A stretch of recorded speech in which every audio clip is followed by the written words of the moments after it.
Then got me into Chicago at exactly the time my flight for Green Bay was leaving. However, they said, oh, all the flights are delayed and don't worry about it. When I got there, yep, all the flights are delayed, almost all of them, except Green Bay.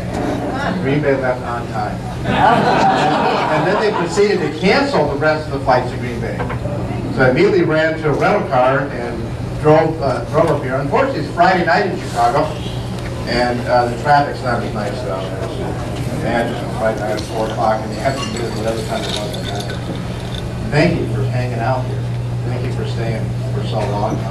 I apologize to the chances are that Bill that everybody else will try along and talk too long, but I will try to be really good. And so I'm sure that our Senate candidates and everybody has had a chance to kind of bring to this speed.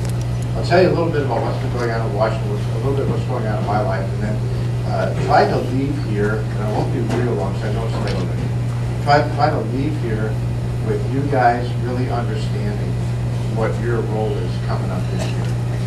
Because Wisconsin, and I'm sure you've heard this a little bit from some of the folks that have spoken, Wisconsin is ground zero.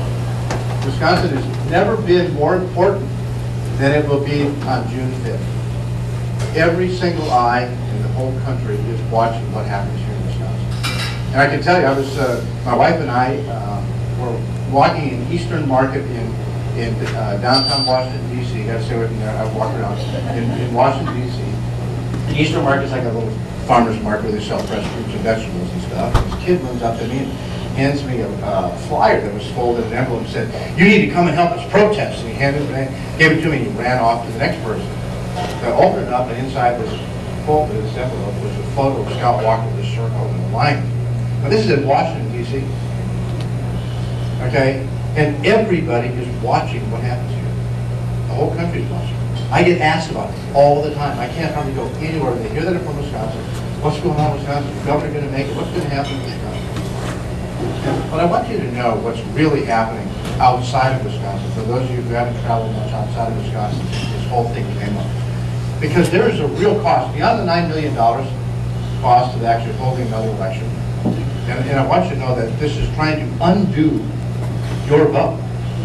This is trying to steal from you your vote. You talk about voter ID? This is true voter. You gotta go. I beg your pardon?